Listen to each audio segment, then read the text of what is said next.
Hello বন্ধুরা, আজ আমরা সুবিদার স্যারের সরল সুদ চ্যাপ্টার থেকে কয়েকটি অঙ্ক করব।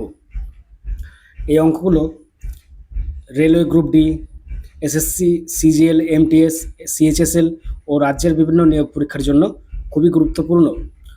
তোমরা ভিডিওটি পজ করে আগে নিজেরা করার চেষ্টা করবে, তারপর আমার সমাধানটি দেখে নেবে। চলো শুরু করা যাক। 1 নম্বর অঙ্কটি দেখো। একজন ব্যক্তি ব্যাংক থেকে 8% সরল সুদের হারে 20,000 টাকা ধার করেন। 2 বছর পর সুদ সহ সমস্ত টাকা শোধ করতে হলে তাকে মোট কত টাকা দিতে হবে? 8% হারে 2 বছরের জন্য ধার করেছে, তাহলে সুদের হার আর বছরটা গুণ হয়ে যাবে, 8 দুগুণে 16। তাহলে 20,000 টাকার 16% কত সেটুকু আমরা আগে বার করব। 20,000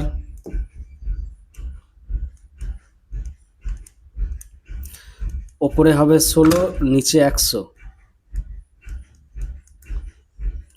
20,000 টাকার 16% হবে, নিচের দুটো শূন্য উপরে দুটো শূন্য কেটে গেল, 16 দুগুণে 32, 3,200 হবে 20,000 টাকার 16%। এবার এই 3,200 সাথে আমরা এই 20,000টা যোগ করে দেবো, তাহলেই আমাদের উত্তর চলে আসবে। 3,200 সাথে 20,000টা যোগ করলে 0 0 2 3 2, 23,200 হয়ে যাবে সঠিক উত্তর। ওই ব্যক্তিকে মোট ব্যাংকে শোধ করতে হবে 23,200 টাকা, যেটা অপশন সিতে আছে, তাই অপশন সি হয়ে যাবে সঠিক উত্তর। চলো পরের অঙ্কটি দেখে নিই।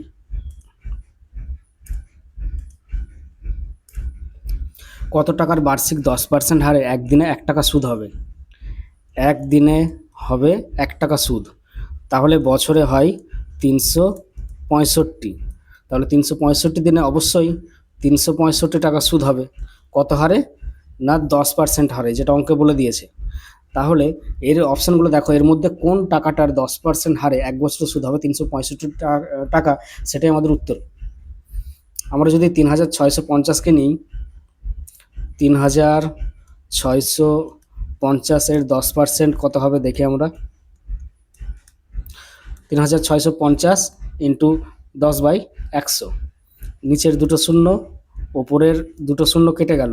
দেখো এখানে কিন্তু 365 বার হয়েছে, মানে 3,650কে যদি আমরা অপশান ধরি, তাহলে তাদের 1 বছরের সুদ কত হবে 10% হারে? না 365 টাকা, তাই অপশান বি হয়ে যাবে এখানে সঠিক উত্তর। 3,650 টাকার একদিনের সুদ 10% হারে 1 টাকা হবে। ঠিক আছে, চলো পরের অঙ্কটি দেখি। এবার 3 নম্বর অঙ্কটি দেখো। কত বছরে 10% হারে সুদে 10% হার সুদে আসল ও সুদের অনুপাত 10:3 হবে?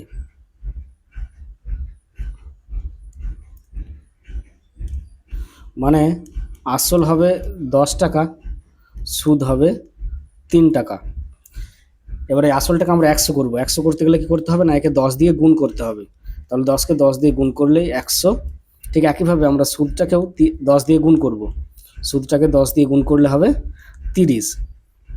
তাহলে 100 টাকার 10% হারে 1 বছরের সুদ হয় 10 টাকা। 100 টাকার 10% হারে 1 বছরের সুদ হয় 10 টাকা, তাহলে কত বছরের সুদ হবে 30 টাকা? না 3 বছরের সুদ হবে 30 টাকা, তাই অপশান এ হয়ে যাবে সঠিক উত্তর, 3 বছর।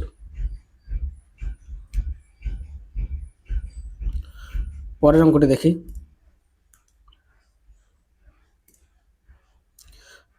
4 নম্বর অঙ্কটি দেখো। সময় ও বার্ষিক সুদের হার সমান হলে বার্ষিক কত সুদের হারে আসলের 9/1 হবে? মানে 1/9, এটা হচ্ছে আসল, এটা হবে সুদ। সুদের হার বার করতে হবে। আচ্ছা, এর জন্য একটা সূত্র আছে, সূত্রটি হলো সমান সমান 10√1/n। তাহলে এই সূত্র বসে আমরা অঙ্কটা করব। সমান সমান 10√1, 1-এর জায়গায় 1 থাকবে, নিচে n-এর জায়গা থাকবে 9, সম্পূর্ণটা রুটের মধ্যে এইটুকু। তাহলে 10 ইন্টু 1/, রুট উঠে গেলে 9টা 3 হয়ে যাবে, তাহলে 3 দিয়ে 10কে ভাগ করলে 33/1 হবে সঠিক উত্তর, যেটা অপশান বিতে আছে, 33/1 চলো আমরা পরের অঙ্কটি দেখি এবার। সূত্রটা হচ্ছে, এটা আরেকবার বলে দিই, এর সূত্রটা হচ্ছে সমান সমান 10√1/n। এখানে n এর যে মান বলবে, নিচে যেটা থাকবে সেটা হবে n এর মান, তাহলে এখানে 9 আছে, তাই 10√1/9, রুট উঠে গেলে 1/3 হবে, 1/3কে 10 দিয়ে ভাগ করলে 3.1/3 চলে আসবে, যেটা অপশান বিতে আছে, তাই অপশান বি হয়ে যাবে সঠিক উত্তর। 5 নম্বর অঙ্কটি দেখো, বার্ষিক সুদের হার ও সময় সমান হলে 2500 টাকার সরল সুদ যদি 400 টাকা হয় তবে সুদের হার কত? 2500 টাকার সরল সুদ যদি 400 টাকা হয় তবে সুদের হার কত?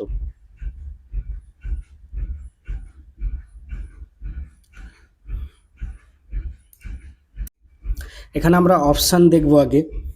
দেখো অপশানে 4 আছে, তাহলে 4% আর 4 বছর ধরি, কারণ সুদ আর বছর বা সময় দুটোই সমান হতে হবে। তাহলে 4% আর 4 বছর, তাহলে 2500 টাকার 4% দেখি ক টাকা বেরোয়, তাকে 4 দিয়ে গুণ করে দেখবো 400 আসে কিনা। 2500 টাকার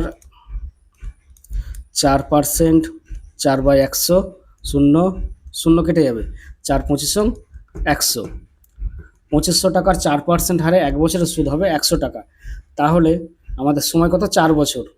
100কে 4 দিয়ে গুণ করলেই দেখো আমাদের 400 চলে আসবে, যেটা এখানে বলেছে।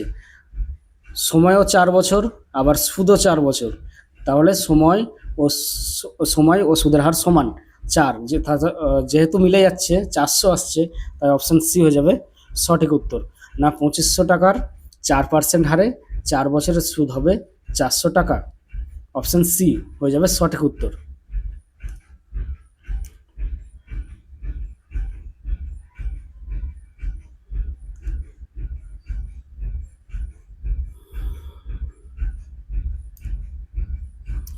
বার্ষিক সুদের হার ও সময় সমান হলে কত বছরে 225 টাকার সুদ হবে 16 টাকা?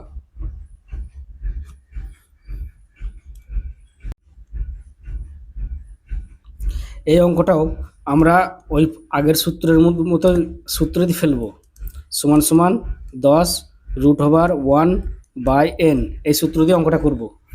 তাহলে সমান সমান 10 নিচে হবে টাকা আর উপরে হবে সুদ, তাহলে নিচে হবে 225 টাকা আর উপরে কত হবে? সুদ হচ্ছে 16 টাকা।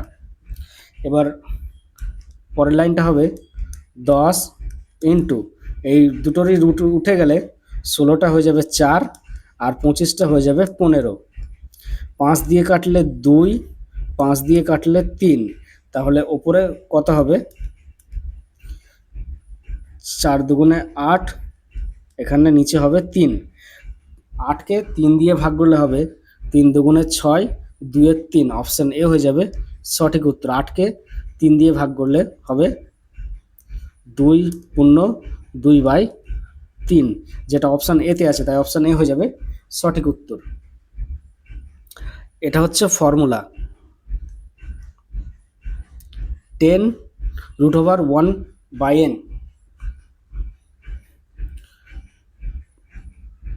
চলো পরের অঙ্কটা দেখি। কোনো আসল 55 বছরে সুদে আসলের দ্বিগুণ হলে সুদের হার কত? কোনো একটা আসল আছে যা 55 বছরে দ্বিগুণ হয়েছে, মানে 100 টাকা থেকে সুদে আসলে দ্বিগুণ মানে 200 টাকা হয়েছে। এখানে সুদ আর আসল দুটোই আছে, তাহলে 100 টাকা ছিল, তারপরে বেড়েছে 100 টাকা, 55 বছরে বেড়েছে, তাহলে ওপরে হবে 100, কারণ আসলটাকে টাইম দিয়ে ভাগ করলে আমরা সুদের হার পাবো। আসল যেটা সেটাকে টাইম দিয়ে ভাগ করতে হবে, তাহলে ওপরে হচ্ছে আসল 100, নিচে টাইম কত? 55 বছর। তাহলে এটাকে আমরা কাটবো, 5 দিয়ে কাটলে 20, 5 দিয়ে কাটলে 11, তাই 20/11 হয়ে যাবে আমাদের সঠিক উত্তর। এখানে অপশান ভুল আছে, এটা উল্টে যাবে, 20/11 হবে।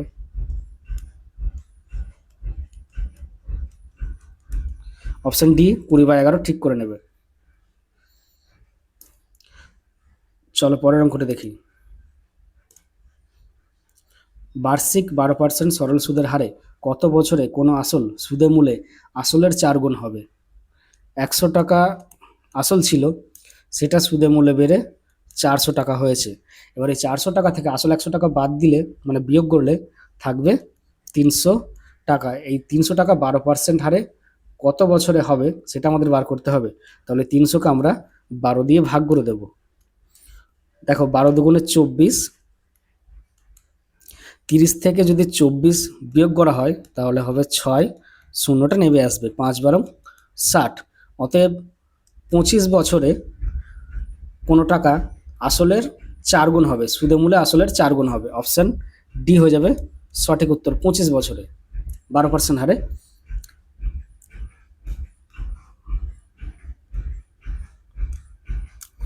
চলো পরের অঙ্কটি দেখে নিই।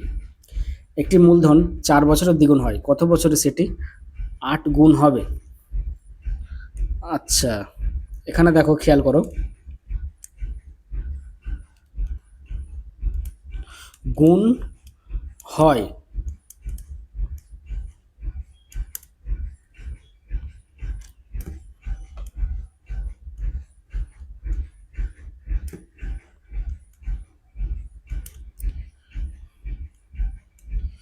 গুণ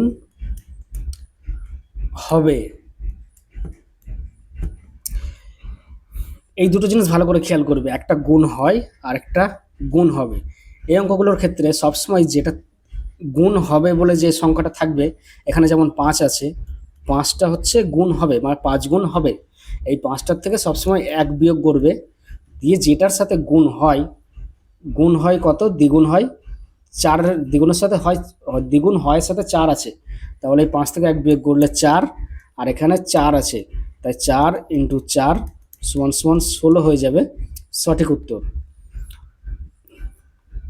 আরেকবার বলে দিই, যেটা গত বছরে সেটা গুণ হবে, শেষে যেটা বলবে তার থেকে সবসময় 1 বিয়োগ করে সামনে যে সংখ্যাটা থাকবে তার সাথে সেটা গুণ করে দিলেই উত্তর হয়ে যাবে। এখানে শেষে আছে 5 গুণ হবে, তাই 5-এর সাথে 1 বিয়োগ করলে 4, এই 4-এর সাথে এই 4 গুণ করলে 16, তাই 16 বছর হয়ে যাবে সঠিক উত্তর, অপশন বি। একটি মূলধন 4 বছরে দ্বিগুণ হয়, তাহলে সেটি 16 বছরে 5 গুণ হবে। ঠিক আছে, চলো পরের অঙ্কটি দেখি।